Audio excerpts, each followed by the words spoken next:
안방문을 밀고 들어설 때 심장이 쿵 하고 내려앉는 듯했지만 이내 다시 경운을 되찾았다. 문은 잠겨 있지 않았다. 어쩌면 열려 있었던 걸지도 모른다.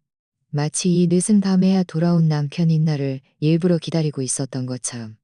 안방, 우리가 결혼할 때 최서연이 직접 고른 이탈리아 수입산 커다란 침대 위에는 지금 두 사람이 누워 있었다. 한 명은 내 아내 최서연이, 다른 한 명은 내 아내 최서연, 다른 한 명은 내 아내 최서연. 한 손은 습관처럼 박지훈의 가슴 위에 얹어져 있었는데 그 모습이 마치 수년간 함께한 부부처럼 다정해 보였다. 그러나 결혼 3년 차인 그녀의 법적인 남편은 바로 나였다. 공기 중에는 샤워젤의 은한 향기와 희미한 술 냄새가 뒤섞여 있었는데 그 분위기가 야릇하면서도 비꼬는 듯했다. 나는 예상했던 것처럼 소리 지르며 달려들지도 분노의 이성을 잃지도 않았다. 발걸음은 아주 가벼웠고 그들은 내가 온 것을 눈치채지 못했다. 나는 그저 조용히 문가에 서서 잠든 두 남녀를 바라보았다. 마치 나와는 아무 상관없는 그림 한 콕을 감상하는 것처럼.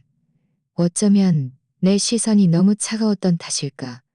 잠결에 최서연은 무언가를 느낀 듯 불안하게 몸을 뒤척이며 몸위병처럼 중얼거렸다. 그 말은 고요한 공기를 뚫고 내 귀에 선명하게 박혔다. 눈앞의 광경보다도 더 컸다. 눈앞의 광경보다도 더 터무니없고 우스꽝스럽게 느껴지는 말이었다. 그녀는 말했다. 나랑 그 찌질이 결혼증명서 가짜야. 아, 짜증나. 나는 지난 3년간의 결혼 생활이 사랑은 없더라도 최소한의 정은 있을 거라고 믿었다.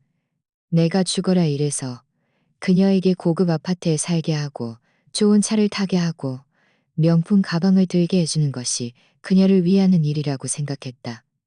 그러나 이 모든 것이 그녀의 눈에는 그저 우스갯소리였고 그중 가장 큰 우스갯소리는 바로 나 자신이었다. 나는 더 이상 머무르지 않았다.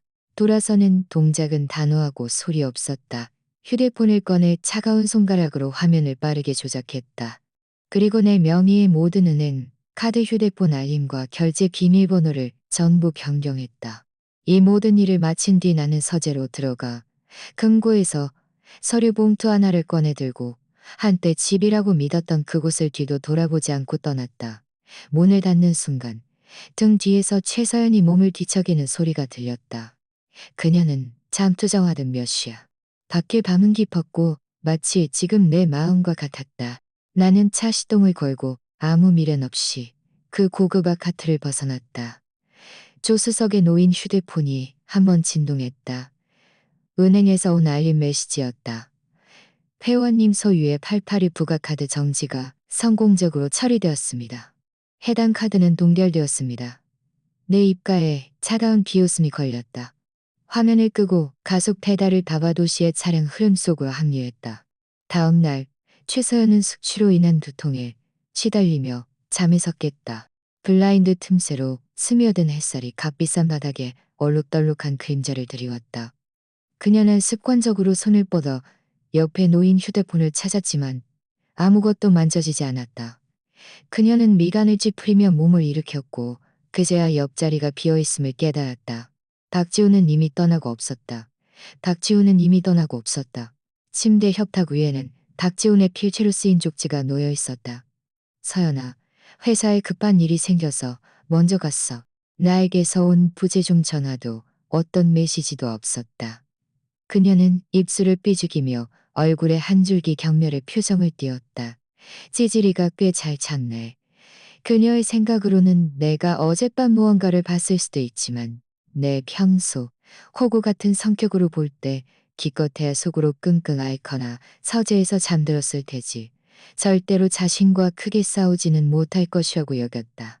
그녀는 일어나 세수하고 공들여 화장한 뒤 옷방에서 최신 샤넬 원피스를 골라 입었다.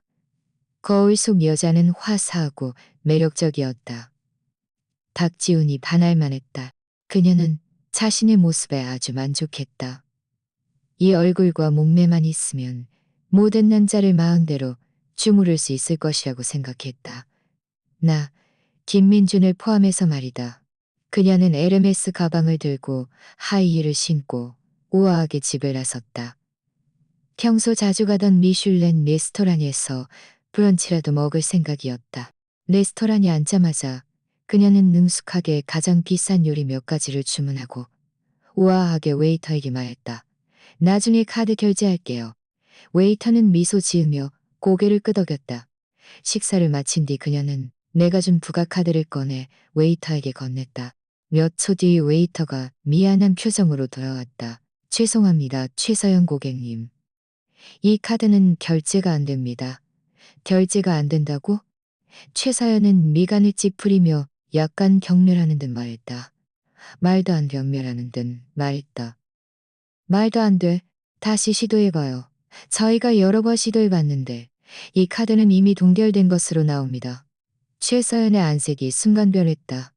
그녀는 즉시 휴대폰을 꺼내 나에게 전화를 꺼내 나에게 전화를 꺼내 나에게 전화를 꺼내 그녀는 믿을 수 없다는 듯 다시 한 번 걸었지만 결과는 마찬가지였다. 불길한 예감이 밀려왔다.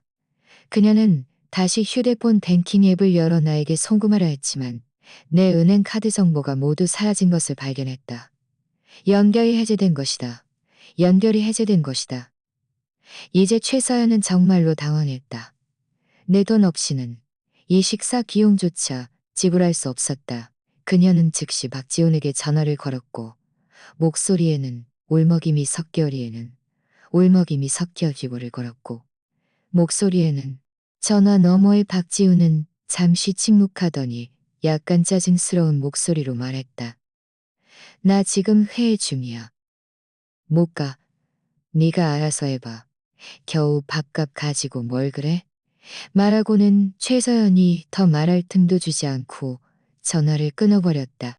최서연은 휴대폰을 든 채 전화에서 들려오는 뜻소리를 들으며 얼굴이 파랗게 질렸다. 주변에서 쏟아지는 시선은 마치 비수처럼 그녀의 심장을 찔렀다.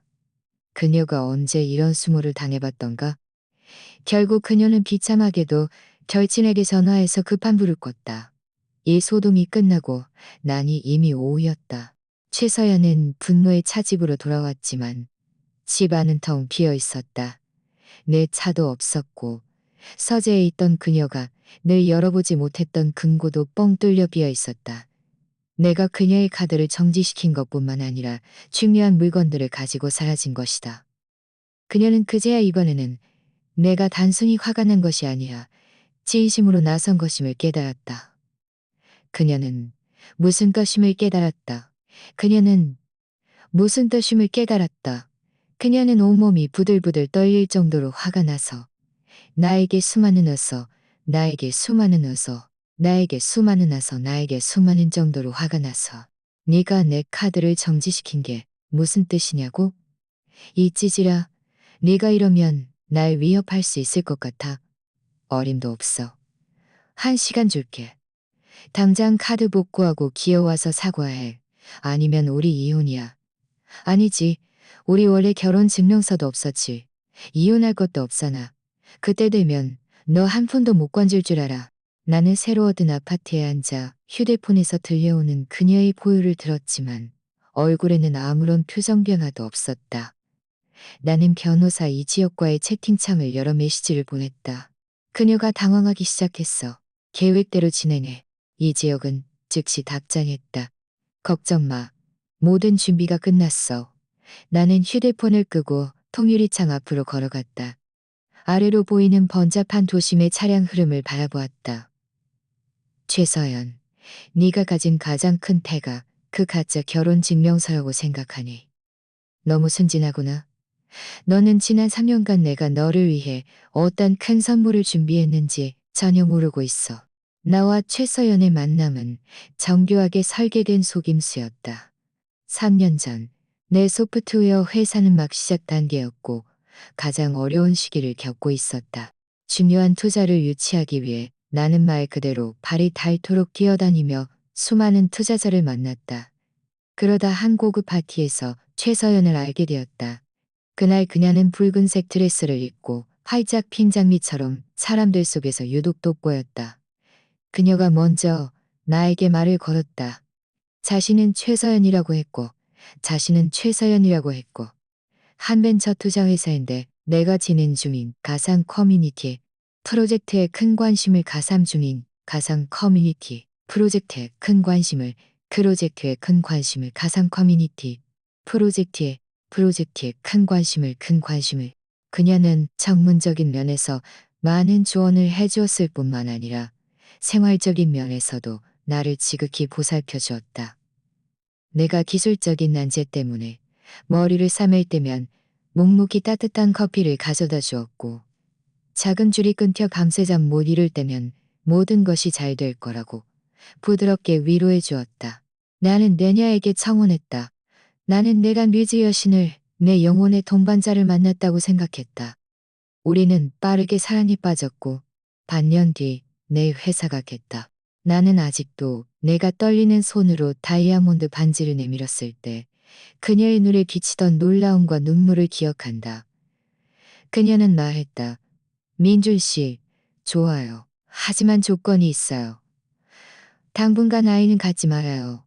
저는 먼저 일에 집중하고 싶어요.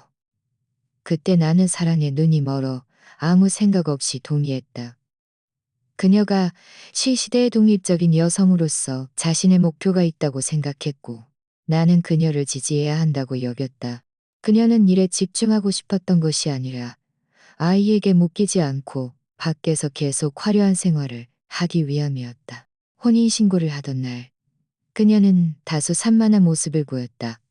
구청의 사람이 너무 많아 머리가 아프다며 나에게 줄을 서게 하고 자신은 옆에서 쉬었다. 우리 차례가 되었을 때 그녀는 신분증을 차에 둔 것 같다며 나에게 가져오라고 했다. 나는 앞뒤로 몇 번이나 오가며 겨우 혼인신고를 마쳤다. 그때는 그저 그녀가 정말 몸이 안 좋다고 생각했고 오히려 안쓰러워 집에 가서 푹 쉬라고 했다. 지금 돌이켜보면 그녀의 그런 사소한 행동들은 아마도 나중에 그녀가 내놓을 변명들을 위한 밑밥이었을 것이다. 결혼 초 생활은 달콤했다. 나는 내 월급 카드, 신용카드, 부가카드를 모두 그녀에게 주며 마음껏 쓰라고 했다. 내 회사는 점점 더 발전했고 작은 작업실에서 업계의 신흥 강자로 성장했다. 우리는 도심의 한강 뷰 고급 아파트로 이사했고 나는 그녀가 가장 좋아하는 스포츠카를 사주었다. 그녀는 직장을 그만두고 내조에 전념하겠다고 말했지만 실제로는 매일 쇼핑, 미용, 애프터눈티를 즐기고 친구들과 여행을 다니는 것이 전부였다. 그리고 나는 그녀의 입에서 일벌레, 감정 없는 나무토막이 되었다. 우리 사이의 갈등은 분리 회계를 시작하면서부터였다. 발다는 어머니가 병원에 입원하셨을 때였다. 나는 우리가 공동으로 쓰는 계좌에서 2천만 원을 인출해 수술비로 사용했다. 최서연은 이 사실을 알고는 대노했다. 김민준, 무슨 뜻이야? 그건 우리 부부 공동 재산이잖아. 왜 내 동의도 없이 네 엄마 수술비로 쓰는데? 그녀는 내 얼굴에 은행 명세서를 던지며 분노에 찬 표정을 지었다. 나는 그 순간 멍해졌다. 내 엄마야. 그 돈으로 살려야 한다고. 네 엄마는 네 엄마고 우리 결혼했으니까 돈은 우리 둘 거야. 효도하고 싶으면 네 돈으로 해. 효도하고 싶으면 네 돈으로 해. 네 돈으로 해. 그녀의 말은 칼날처럼 내 심장을 찔렀다. 나는 그녀의 섬세하지만 차가운 얼굴을 보며 처음으로 마음이 싸늘해짐을 느꼈다. 매달 그녀에게 2천만 원을 생활비와 용돈으로 주고 나머지 수입은 내가 알아서 쓰기로 했다. 나는 이렇게 하면 평화롭게 지낼 수 있을 거라고 생각했다. 하지만 나는 그녀의 탐욕을 과소평가했다. 그녀는 말로는 좋다고 해놓고는 내가 회수하지 않은 신용카드 부가카드를 가지고 더욱더 방탕하게 돈을 썼다. 내가 이상함을 감지한 것은 우연히 계좌를 대조하던 중이었다. 그녀의 부가카드로 한 달에 5천만 원 넘게 소비된 것을 보았다. 그중 가장 큰 금액은 한 남성 명품 매장에서 2,800만 원을 쓴 것이었다. 나는 아무 말 없이 그 매장을 조사했고 친구에게 부탁해 그날의 CCTV를 확보했다. CCTV 속 최서연은 박지원이라는 젊은 남자의 팔짱을 끼고 꽃처럼 웃고 있었다. 그녀는 다정하게 그에게 슈트, 닉타이, 커프스링크를 골라주었고 마지막에는 내 카드로 결제했다. 그리고 그 시간에 그녀는 나에게 친구들과 제주도에서 휴가를 보내고 있다고 말했었다. 결국 그녀의 절친은 남자였던 것이다. 그날부터 내 마음속의 작은 온정은 완전히 사라졌다. 하지만 나는 바로 싸움을 벌이지 않았다. 최서연의 성격으로 볼 때 내가 단순히 이혼을 요구하면 그녀는 진해처럼 달라붙어 온갖 수단을 동원해 내 재산의 절반을 빼앗으려 할 것임을 알았다. 내 회사는 나와 내 팀이 수많은 범을 세워가며 목숨 걸고 이룬 피땀 어린 결실이었다. 나는 절대로 이런 여실이었다. 나는 절대로 이런 여자에게 망치게 할 수 없었다. 그래서 나는 연기를 시작했다.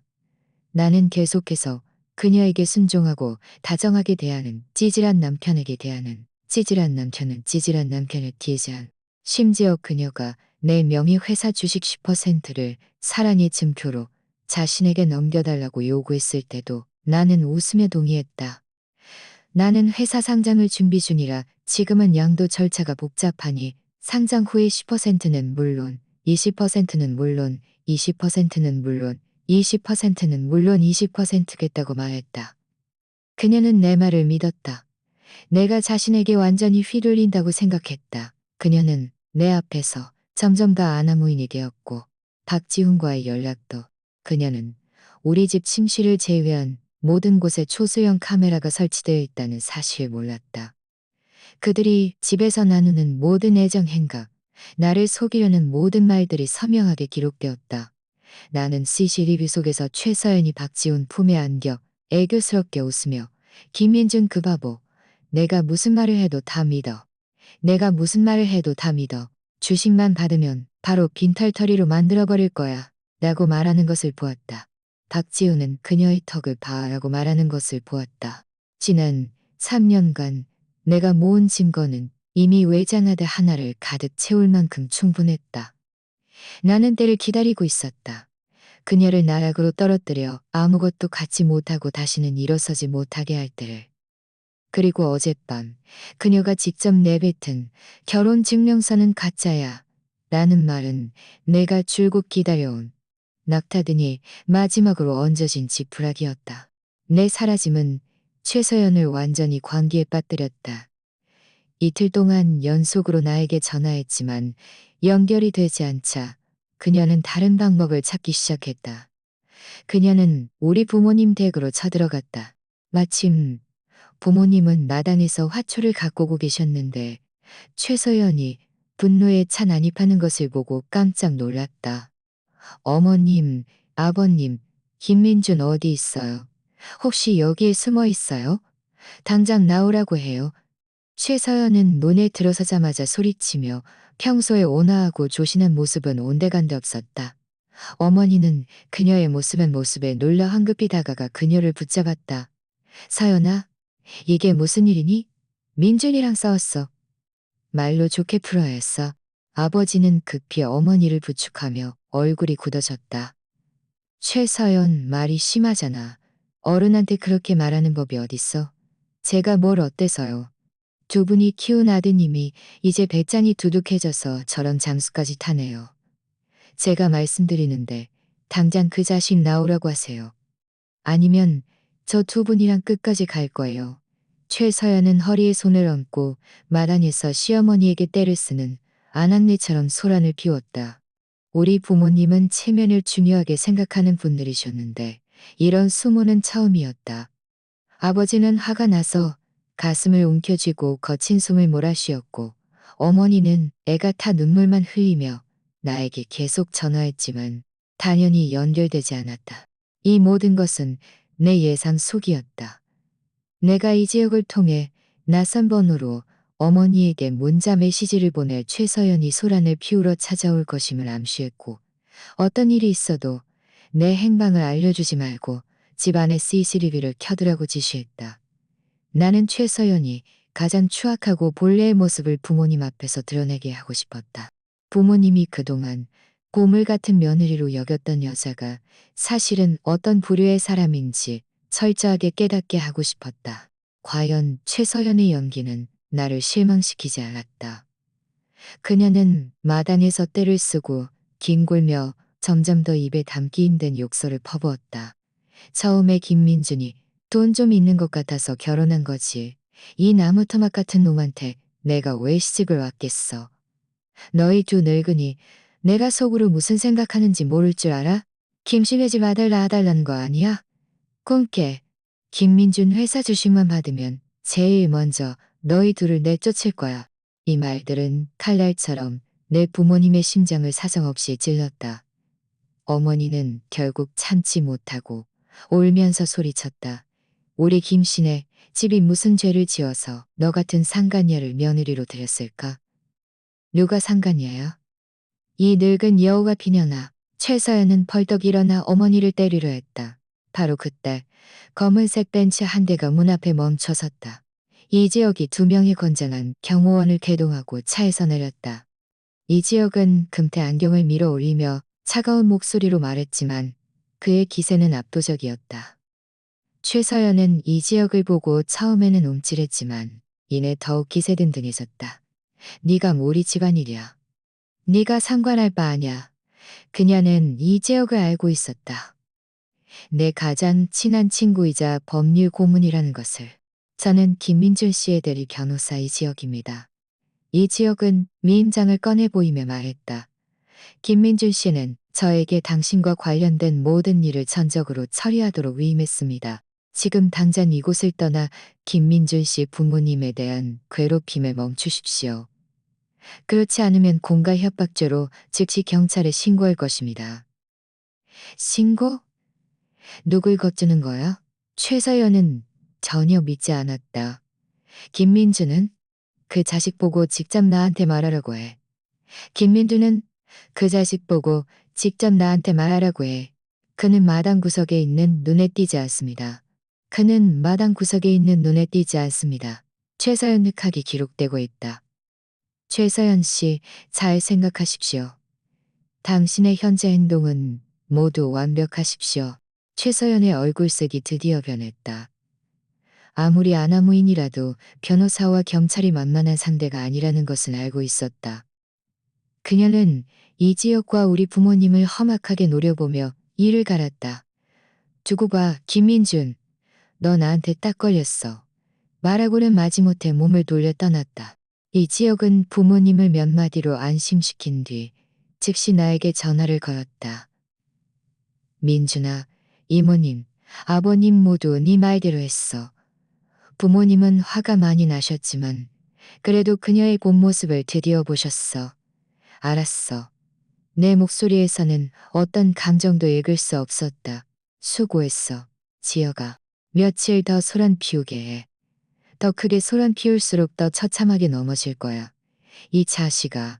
이지혁은 한숨을 쉬었다. 대체 무슨 판을 짜고 있는 거야? 다시는 일어서지 못하게 할 판. 나는 창밖을 보며 차가운 눈빛으로 말했다. 전화를 끊자 나는 어머니에게서 온 여러 개의 음성 메시지를 받았다. 메시지 속에는 오리먹임과 분노가 가득했다. 아들아, 너 대체 어디 있니? 그 여자가 너무 무서워. 정말 미친니. 나는 메시지를 다 듣고 6글자로 답장했다. 엄마, 걱정 마. 내가 있잖아. 부모님을 안심시킨 뒤 나는 다음 계획을 진행하기 시작했다. 최서연은 부모님 댁에서 아무것도 얻지 못하자 다른 방법을 찾기 시작했다. 나를 찾을 수 없게 되자 그녀는 우리 공동의 친구들 사이에서 소문을 퍼뜨리기 시작했다. 그녀는 매우 감성적인 친구 게시물을 올렸다. 내가 뭘 잘못했는지 모르겠어요. 내가 뭘 잘못했는지 모르겠어요. 남편이 갑자기 가출해서 내 모든 카드를 정지시키고 이혼하자고 하네요. 제발 돌아와 주세요. 민준 씨 없이는 살 수 없어요. 아래에는 눈이 퉁퉁 부은 채 울고 있는 셀카 사진을 첨부했다. 불쌍해 보이는 모습이었다. 순식간에 우리 공동의 친구들은 발칵 뒤집혔다. 많은 사람들이 나에게 무슨 일이냐고 물었지만 나는 일절 대답하지 않았다. 최서연의 절친들은 아래에 대꼬리다니 나는 일절 대답하지 않았다. 나는 일절친들은 아래의 댓글은 탈냥 반열을 응원했다. 서연아, 울지마. 김민준. 그 나쁜 놈이 분명 밖에서 다른 놈이 분명 밖에서 다른 놈이 분명 밖에서. 최서연은 이 댓글들을 보며 속으로 쾌재를 불렀다. 그녀가 원했던 것이 바로 이런 효과였다. 그녀는 여론을 이용해 나를 어린 나쁜 놈으로 만들고 내가 직접 나서게 하려 했다. 내가 직접 나서게 하려 했다. 그녀의 생각으로는 내가 나타나기만 하면 그녀는 즉시 피해자 행세를 할 것이고 그때 여론의 압력에 못 이겨 내가 고개를 숙이고 타협하여 재산을 나눠줘야 이 소동이 진정될 것이라고 여겼다. 그러나 그녀는 한 가지를 잘못 계산했다. 나 김민주는 결코 명성을 중요하게 생각하는 사람이 아니었다. 특히 남들 눈에 비치는 명성은 더욱더.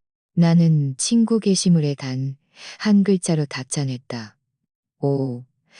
내 그 가벼운 한 글자는 최서연의 얼굴에 사정없이 날아간 따기와 같았다. 그녀가 애써 조성했던 비극적인 분위기는 순식간에 깨졌고 우스꽝스럽게 변했다.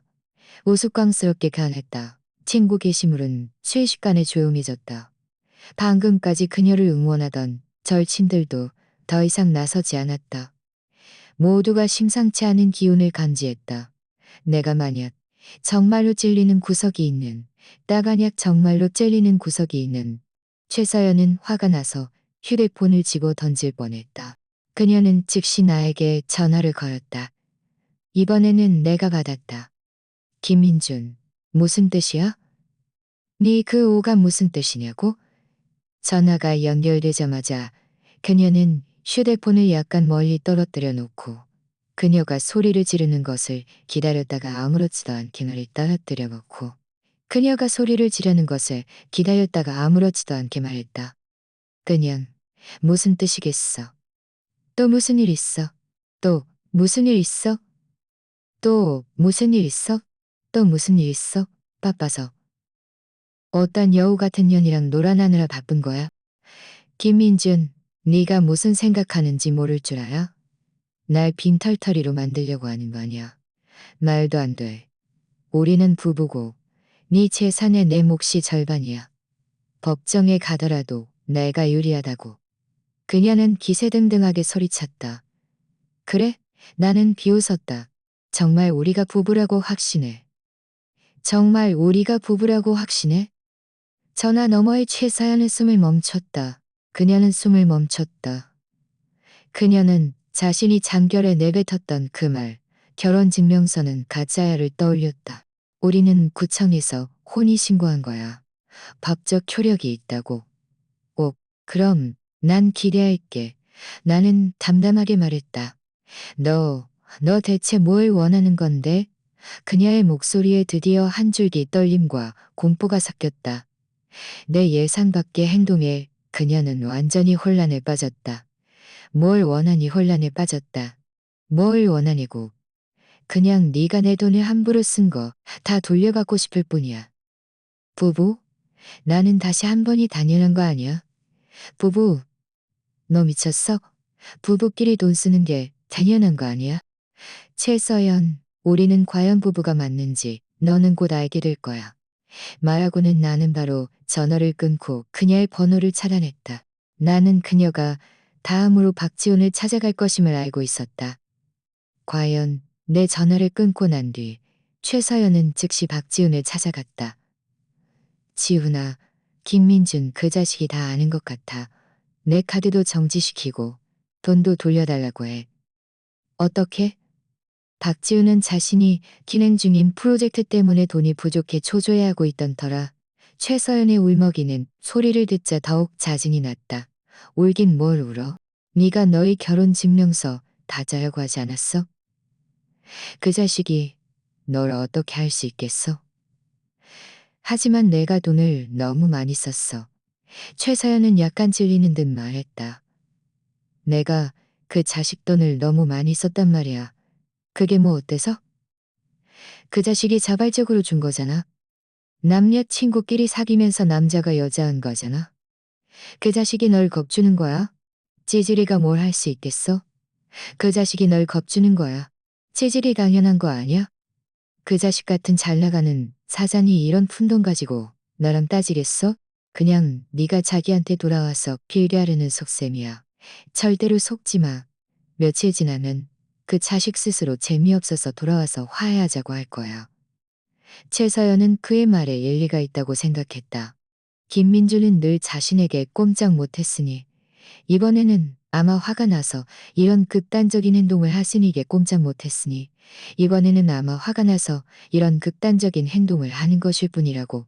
며칠만 기다리면 그가 분명 못 참고 먼저 화해를 요청할 것이고 그때 주도권은 다신에게 돌아올 것이고 지훈아 역시 네가 나한테 제일 잘해줘. 김민준 그 나무 토막 같은 놈은 하나도 재미없단 말이야. 박지훈은 이 말을 듣고 매우 흡족해했지만 입으로는 말했다. 참, 내 프로젝트에 아직 2억이 부족한데 자기 생각은 어때? 최서연의 얼굴이 순간 굳어졌다. 예전 같으면 2억은 카드 몇 번 긁으면 되는 돈이었지만 지금은 그녀에게 한 푼도 없었다. 지훈아, 나 지금 닥지훈은 즉시 그녀에게 한 푼도 없었다. 지훈아, 나 지금 그 자식이 돌아오기만 하면 돈이 생길 거 아니야? 이것도 우리 둘의 미래를 위한 거잖아. 그는 큰 그림을 그리며 말했다. 내 프로젝트가 성공하면 내가 널 데리고 세계 일주할 거야. 다시는 그 찌질이한테 시달리지 않아도 돼. 최서연은 그의 말에 마음이 흔들렸다. 그의 말에 마음이 흔들렸다. 자신이 생각하기에 기발한 것은 김민준을 돌아오게 하는 것이었다. 그래. 가장 주민준을 돌아오게 할까. 강경하게 대했더니 소용없었고 그녀는 내 회사에 가서 소란을 피우기로 결정했다. 내가 회사를 가장 중요하게 생각한다는 것을 알고 있었으니 회사에서 크게 소란을 피워 온 세상이 알게 되면 회사의 명성과 안정을 위해 내가 분명히 나서서 해결할 것이라고 생각했다. 그녀는 즉시 수수한 옷으로 갈아입고 화장도 하지 않아 남편에게 버림받은 초췌한 모습으로 꾸민 뒤 곧장 내 회사로 향했다. 그녀는 심지어 자신의 친이여 자신의 회사로 향했다. 이때 나는 회사 모니터링실에 앉아 커피를 한 잔 들고 여유롭게 아래층 로비의 화면을 보고 있었다. 화면에는 최서연이 한 무리의 여자들과 함께 기세등등하게 회사 안으로 쳐들어오는 모습이 보였다. 쇼타임이다. 김민주는? 김민준 나오라고 해. 최서연은 회사 로비에 들어서자마자 목청껏 소리 질렀다. 다른 사람들이 듣지 못할까봐 겁나는 듯했다. 신입 안내 데스크 직원은 이 기세에 놀라 황급히 다가가 막아섰다. 손님, 혹시 예약하셨나요? 예약? 내 남편 찾아가는데 예약이 필요해. 최서연은 안내 데스크 직원을 밀쳐내며 당당하게 소리쳤다. 내가 말하는데 오늘 김민준 그 자식이 나와서 나한테 해명하지 않으면 아무도 무사하지 못할 줄 알아. 그녀가 데려온 친구들도 따라서 소리쳤다. 맞아. 자기 아내도 버리면서 무슨 회사를 운영해. 다들 와서 봐요. 첨단 기업의 신흥재벌이 아픈 아내를 버리다니. 이건 현대판 박색 같은 놈이야. 나쁜 놈. 회사 경비원들이 즉시 달려와 그들을 밖으로 내보내려 했지만 최서영과 그 친구들은 울고 소리치며 때를 썼고 경비원들은 잠시 손쓸도리 없이 상황은 매우 혼란스러워졌다. 최서연은 주변에 사람들이 점점 더 많아지는 것을 보며 속으로 쾌대를 불렀다.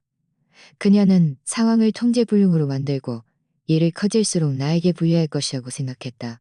그녀는 내가 계속 스먹했다. 모니터링실에서 이 지역은 내 옆에 서서 미간을 찌푸렸다. 민준아, 정말 저렇게 두면 회사에 안 좋은 영향을 줄 거야. 나는 커피를 한 모금 마시고 입가에 차가운 미소를 지었다. 서두르지 마. 소란 피우게도 더 심하게 소란 피울수록 거처참하게 넘어질 거야. 나는 휴대폰을 꺼내 인사부장에게 전화를 걸었다. 이 부장님, 경비하라고 하고 그들과 충돌하지 않도록 하세요. 하지만 김 대표님 김대로 가세요.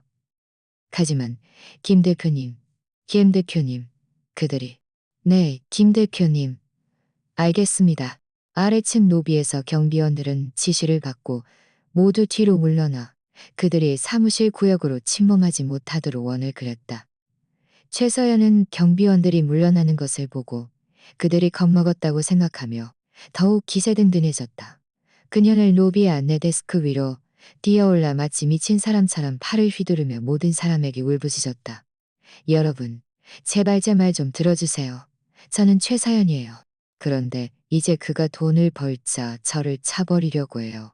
그는 밖에서 다른 여자를 만나고 제 모든 은행카드를 정지시키고 저를 집에서 쫓아냈어요. 저희 부모님은 그 때문에 화병으로 쓰러지셨는데 그는 한 번도 찾아오지 않았어요. 그녀는 눈물까지 흘리며 자신을 현명하고 착했지만 무정하게 버림받은 피해자로 만들었다.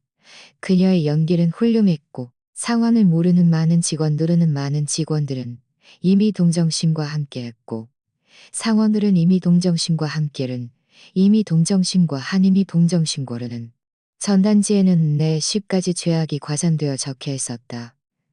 너무 심하네. 저런 사람이 어떻게 사장이 된 거야? 사람 겉모습만 보고는 속을 알 수 없지. 평소에는 김 대표님이 온화하고 품이 있어 보였는데 이런 사람이었을 줄이야. 최서연 씨가 너무 불쌍해. 이런 수군거림을 들으며 최서연의 입가에는 우리가 볼 수 없는 미소가 몰래 걸렸다. 그녀가 원했던 것이 바로 이런 효과였다. 바로 그때 회사 로비 중앙에 있는 거대한 LED 스크린이 갑자기 켜졌다. 화면에는 영상 하나가 나타났다. 영상의 배경은 우리 집 거실이었다. 화면 속 최서연은 남자 품에 다정하게 기대어 있었는데 그 남자는 바로 박지훈이었다. 최서연이 내가 한 번도 들어본 적 없는 애교 섞인 목소리로 말했다. 재수 없어. 김민준 그 바보, 내가 무슨 말을 해도 다 믿어. 주식만 받으면 바로 빈털터리로 만들어버릴 거야. 아마 차량 블랙박스에 찍힌 것 같았다. 아마 차량 그녀의 턱을 잡고 흐뭇하게 웃었다. 이것이 끝이 아니었다. 화면이 바뀌자 또 화면이 바뀌자 또 다른 영상이 나타났다. 최서연은 전화 통화를 하고 있었는데 목소리가 극도로 짜증스러웠다. 엄마, 저 좀 그만 괴롭히세요. 김민준 엄마가 겨우 수술하는 건데 죽기라도 하겠어요. 저 지금 고객이랑 미팅 중이라 바빠요. 끊어요. 전화를 끊자마자 그녀는 즉시 다른 번호로 전화를 걸었고 목소리는 순식간에 부드럽고 달콤하게 변했다. 자기야, 감기 좀 나아졌어? 내가 네가 제일 좋아하는 해산물죽 사놨어. 두 개의 영상은 마치 두 개의 시끄러운 따귀처럼 최서연의 얼굴을 사정없이 때렸다. 로비는 순식간에 쥐죽은 듯 조용해졌다. 모든 사람들은 눈을 휘둥그레 뜨고 화면 속에 방금 전과는 딴판인 여자를 바라보았다. 방금 전까지 현명하고 착하지만 무정하게 버림받은 피해자라고 울부짖던 여자가 눈 깜짝할 사이에 불륜을 저지르고 남편을 속이며 시어머니를 욕하는 것이다. 어떻게 그녀의 친구들도 얼이 빠져 손에 들린 전단지를 보며 땅속으로라도 숨고 싶어 했다. 바로 그때 우리 회사 인사부장이 확성기를 들고 로비 중앙으로 걸어 나왔다. 그는 헛기침을 한 뒤 쩌렁쩌렁한 목소리로 말했다. 여러분, 방금 여러분이 보신 것은 최서연 씨의 수많은 화려한 기록 중 빙산의 일각에 불과합니다. 그녀가 김 대표님을 비방하는 온갖 책리에 대해 우리는 이미 모든 증거를 확보했습니다. 말하며 그의 뒤편 스크린에는 소비 명세서들이 하나하나 스크롤되기 시작했다. 이것은 최서연 씨가 지난달 남성 명품 매장에서 2,800만 원을 소비한 명세서입니다. 김 대표님의 카드로 결제되었죠. 그런데 그녀는 그때 김 대표님에게 친구들과 여행 중이라고 말했습니다. 이것은 그녀가 박지훈이라는 남성의 세일대 5성급 호텔의 프레지덴셜 스위트룸을 통째로 빌려 파티를 열었던 명세서입니다. 그리고 이것은 그녀가 이 박지훈 주녀가 이것은 그녀가 이 박지훈 주녀가 이것은 그녀가 이것은 그녀가 이것은 그녀가 이것은 그녀가 이것은 3년 동안 최서연 씨는 김 대표님의 부가카드를 이용해 이 박지훈 씨를 위해 총 13억 2,700만 원을 소비했습니다. 이 부장이 숫자를 하나씩 말할 때마다 최서연의 얼굴은 더욱더 새하얗게 질렸다. 로비에는 모두가 숨을 들이쉬는 소리가 들렸고 모든 사람들은 마치 괴물을 보는 듯한 눈빛으로 그녀를 바라보았다. 남편의 돈을 가지고 애인에게 수십억을 쓴 것이다. 아니야. 너희들 거짓말하고 있어. 최서연은 드디어 정신을 차리고 왔네. 데스크에서 뛰어내려 미친 듯이 이 부장의 손에 들린 확성기를 빼앗으려 했다. 이 모든 건 가짜야. 너희가 조작한 거라고. 경비원 2명이 즉시 달려들어 그녀를 막아섰다. 이 부장은 그녀를 바라보며 눈빛에 경멸이 가득했다. 최서연 그녀를 바라보며 눈빛에 경멸이 가득했다. 최서연 동안단 하루도 직장임은 조락인지는 법정에서 밝혀질 것입니다. 당신은 입만 열면 김 대표님의 아내이고 그와 함께 맨손으로 식자님의 아내이고 김 대표님이 사업을 시작할 때 당신은 단 한 푼도 내지 않았습니다. 당신이 말하는 동반이라는 것이 김 대표님의 돈으로 밖에서 남자를 키운다는 뜻이었습니까? 김 대표님은 예정을 생각해서 당신에게 약간의 체면을 지켜주려고 개인적으로 해결하려 했습니다. 하지만 당신은 감히 정도를 넘어 회사에 와서 소란을 피우고 김 대표님의 명예를 악의적으로 훼손했습니다. 당신이 체면을 생각하지 않는다면 우리도 당신에게 체면을 지켜줄 필요가 없습니다. 이 부장은 잠시 말을 멈추더니 목소리를 높였다. 지금부터 김 대표님은 저희 변호사팀에게 사기죄와 횡령죄로 당신의 공범각 지훈을 고소하도록 정식으로 위임했습니다. 당신 명의의 모든 불법적인 소득을 추징할 것입니다. 그리고 이 부장은 무언가 생각난 듯 덧붙였다. 당신이 입만 열면 무언가 생각난 듯 덧붙였다. 당신이 입만 열면 말하는 부부 공동재산도 아마 당신을 실망시킬 것입니다. 그런 사람들 속에 있는 특정 방향을 향해 끄덕였다. 나는 천천히 최서연 앞으로 걸어갔다. 그녀의 빗기 없는 얼굴과 공포에 질린 눈을 보았다. 그녀는 입을 열어 무언가 말하려 했지만 한 글자도 내뱉지 못했다. 나는 위에서 아래로 그녀를 내려다보며 입가에 잔인한 미소를 걸었다. 최서연, 한 가지 말해줄 것을 잊었네. 한 가지 말해줄 것을 잊었네. 나는 잠시 멈췄다가 그녀의 눈에 점점 더 깊어지는 공포를 즐기며 말했다. 예전에 네가 결혼 증명서를 잃어버렸으니 재발급받으라고 했으니 재발급받으라고 했으니 재발급받으라고 했으니 재발급받으라고 했을 때 그리고 네가 박지훈을 속이는데 사용한 그 증명서가 가짜였지. 그러니 우리는 법적인 부부이고 너는 혼인 중 외도와 재산은 네게 증거가 명확해. 빈털터리가 되는 것이 네 유일한 결말이야. 말을 마친 나는 몸을 돌려 내 뒤에 서 있던 이 지역을 바라보았다. 이 지역은 앞으로 걸어 나와 서류 가방에서 두꺼운 서류 뭉치를 꺼내 멍하니 서 있는 최서연 앞에 놓았다. 최서연 씨, 이것은 김 대표님의 혼전재산 공증 서류와 혼인 후 모든 개인 수입의 자금 흐름 증명입니다. 우리나라 혼인 규정에 따르면 혼전 재산은 개인의 것이며 혼인 후 한쪽이 증여한 재산도 개인의 것입니다. 이 지역은 안경을 밀어 올렸고 안경 너머의 눈빛은 칼날처럼 날카로웠다. 김 대표님 명의의 회사 주식, 부동산, 차량은 모두 혼전 재산이거나 부모님이 증여하신 것이므로 당신들 사이에 분할할 수 있는 부부, 공동재산은 전혀 존재하지 않습니다. 이 지역의 말은 마치 무거운 망치처럼 최서연의 심장을 사정없이 내리쳤다. 그녀는 휘청이며 한 발짝 뒤로 물러섰고 믿을 수 없다는 듯 나를 바라보았다. 혼전, 재산 공증? 부모님 증여? 어떻게 이럴 수가? 그가 어떻게 처음부터 나를 속였지? 그 순종적이고 말 잘 듣던 남자가 어떻게 눈빛은 차갑고 속은 무섭도록 치밀한 악마가 된 거지? 그녀는 믿지 않았다. 그녀는 믿지 않았다. 아니야, 아니야, 아니야, 아니야. 말도 안 돼. 그녀는 미친 듯이 고개를 저었다. 김민준, 너 나를 속이는 거야. 나는 그녀를 마치 광대처럼 바라보았다. 최서연의 머릿속은 빠르게 휘전했다.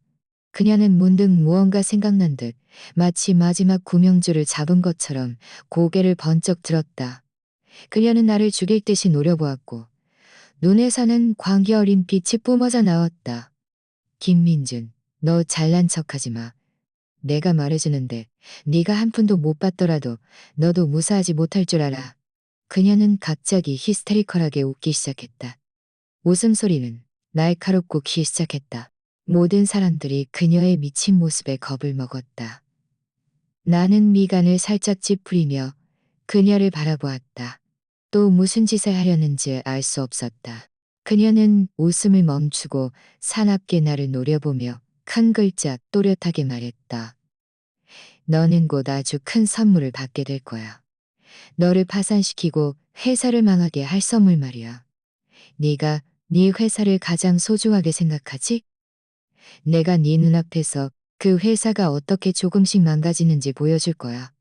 그녀의 눈빛에는 즐거움과 복수심이 가득했다. 오, 나는 눈썹을 치켜떴고 여전히 태연한 모습이었다. 내 침착함은 그녀를 더욱더 자극하는 듯했다. 그녀는 주먹을 꽉 쥐었고 손톱이 살을 깊이 파고들어 피가 났다. 바로 그때 내 휴대폰이 울렸다. 회사 기술 이사에게서 온 전화였다. 그의 목소리는 당황스럽고 다급했으며 전례 없는 공포가 담겨 있었다. 김 대표님, 큰일 났습니다. 회사 핵심 데이터베이스가 공격당했습니다. 우리 모든 원본 소스 코드가 유출되었습니다. 내 얼굴의 미소는 이 말을 듣는 순간 굳어졌다. 나는 고개를 번쩍 들어 최서연을 바라보았다. 핵심 원본 소스 코드. 그것은 우리 회사의 생명줄이었다. 나와 팀이 5년간 피땀 흘려 이룬 결정체였다. 일단 유출되면 회사는 파산할 위기에 처할 뿐만 아니라 우리 모두의 5년간의 노력이 물거품이 될 터였다. 최서연은 내 굳어진 얼굴색을 보며 더욱 광적으로 웃었다. 이것까지 계산적이라고? 네가 똑똑하다고? 네가 똑똑하다고? 이것까지 계산적이라고? 이 큰 선물 마음에 들어? 내가 했으면 얼음처럼 차가웠다. 나는 진작에 네 서버 비밀번호를 지훈이한테 알려줬어. 지금 네 회사 원본 소스 코드가 전부 그 자식 손에 있다고. 네가 그 자식을 그저 어린애라고 생각했어? 그 자식은 최고 수준의 해커야. 네 그 보잘것없는 회사는 그 자식 눈에는 아무것도 아니야.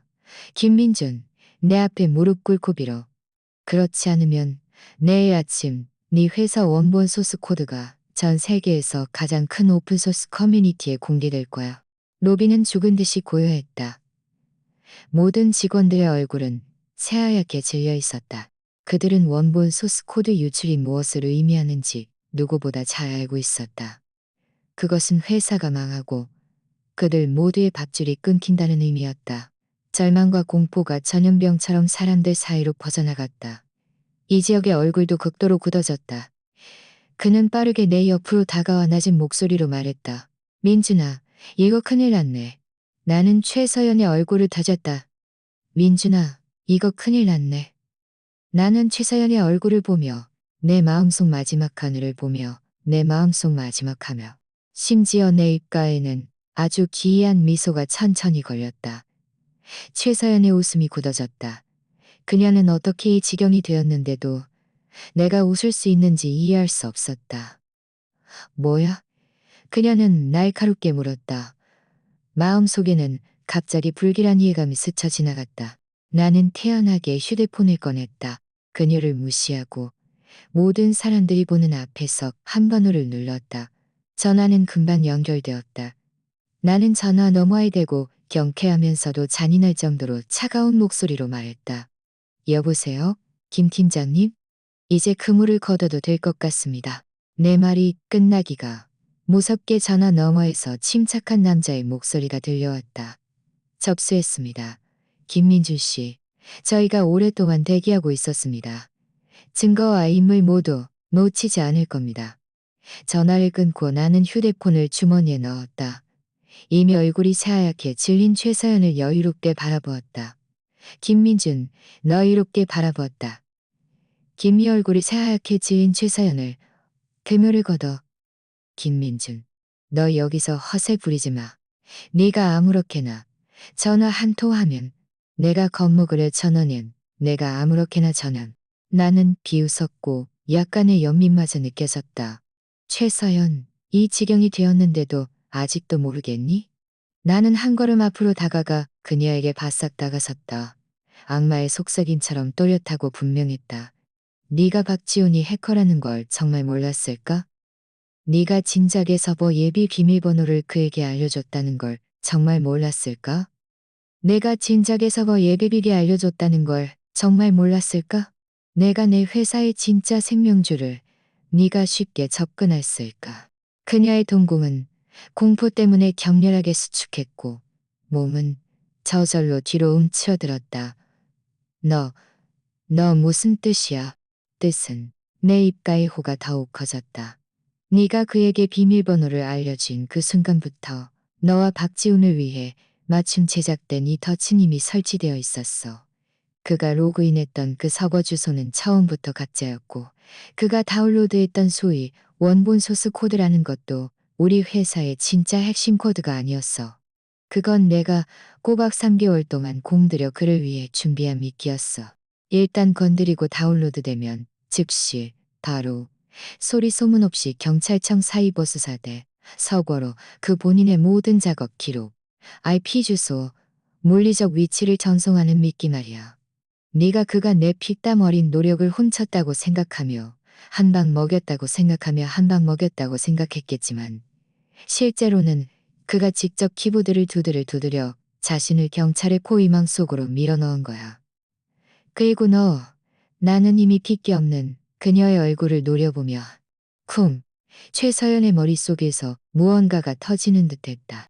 그녀는 휘청이며 뒤로 물러섰고 자신이 들은 것을 도저히 믿을 수 없었다. 더?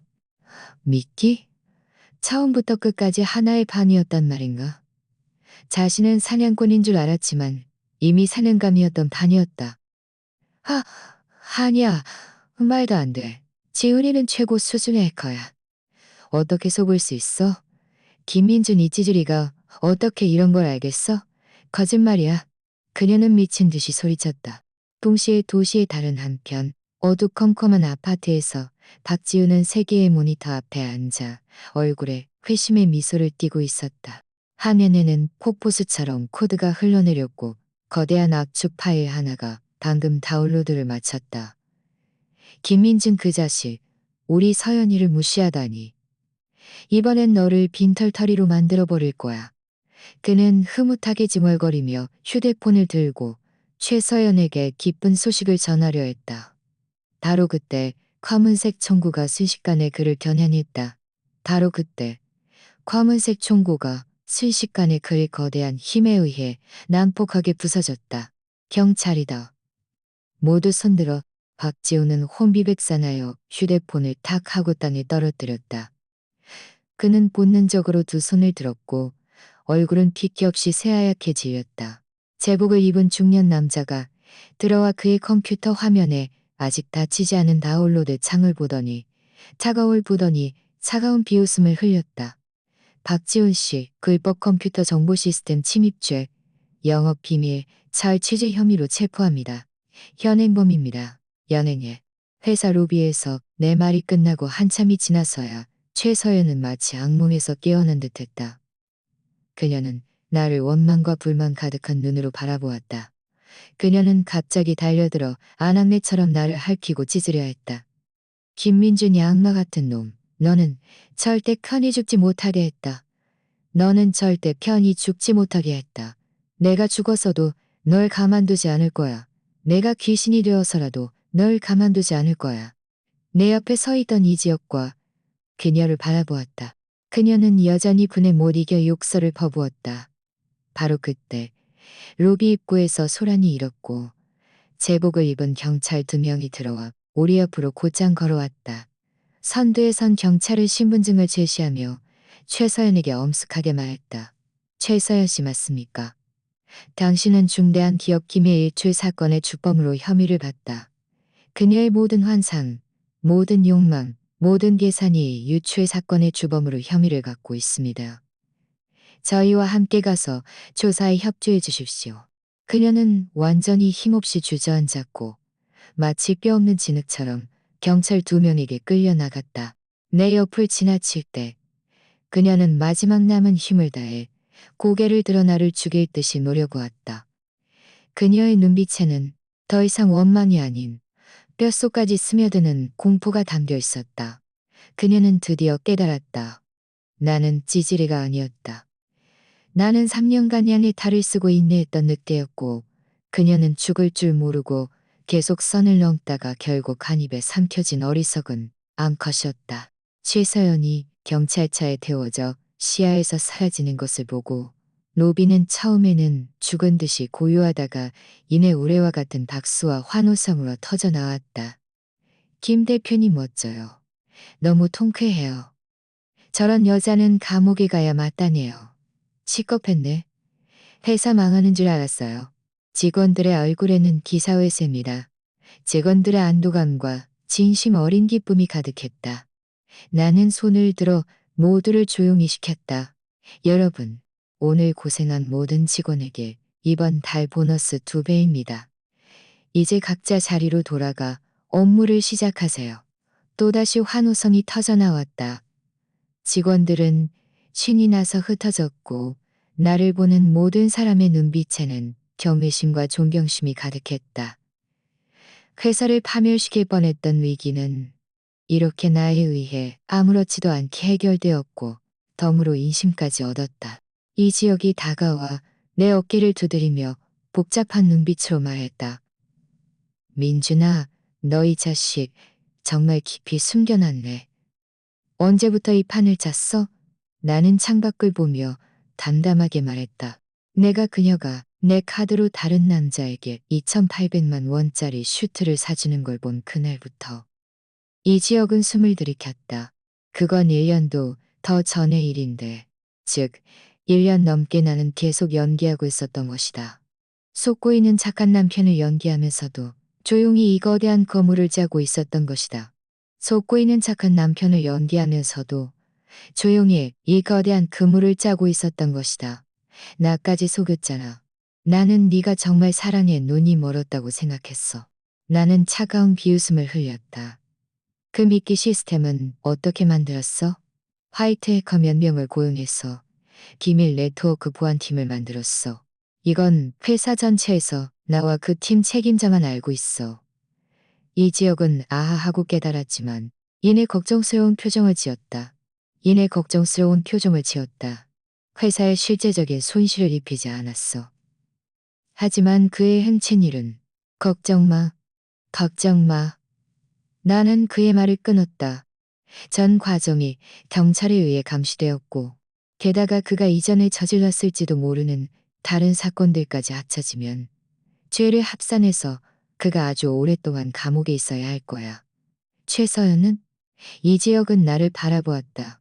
주범을 사주했고 이전의 사기 및 재산 횡령까지 더해지면 그녀도 박지은보다 나을 게 없을 거야. 내 목소리에는 어떤 동요도 없었다. 회사 일을 처리한 뒤 나는 가장 먼저 부모님께 전화를 걸었다. 전화가 연결되자마자 어머니의 다급한 목소리가 들려왔다. 아들아, 어떻게 됐어? 그 여자가 너한테 아무 짓도 안 했지? 엄마, 괜찮아요. 나는 최대한 내 목소리가 차분하게 들리도록 노력했다. 그 여자는 이제 다시는 우리를 괴롭히지 못할 거예요. 나는 최서연이 나쁜 짓을 해서 경찰에 잡혔다고만 말하고 그 음침한 계산들은 당연히 숨긴 채 간단하게 설명을 해주었다. 전화 너머에서 어머니는 한참 동안 침묵하더니 마지막에는 기록안에는 한참 동안 침묵하더니 마지막에는 길게 한숨을 쉬었다. 잡혔다니 다행이네. 저런 사람을 상대할 때는 마음 약하게 굴면 안 돼. 앞으로 집안일은 네가 알아서 해. 엄마 아빠는 네가 뭘 하든 다 지지할게. 전화를 끊자 나는 마음속에 큰 돌덩이가 내려앉는 것을 느꼈다. 지난 3년간 부모님을 걱정시키지 않기 위해 나는 그들 앞에서 가정의 화목을 유지하는 가짜 모습을 보였고 최서연이 부모님께 불경하게 구는 것을 참아왔다.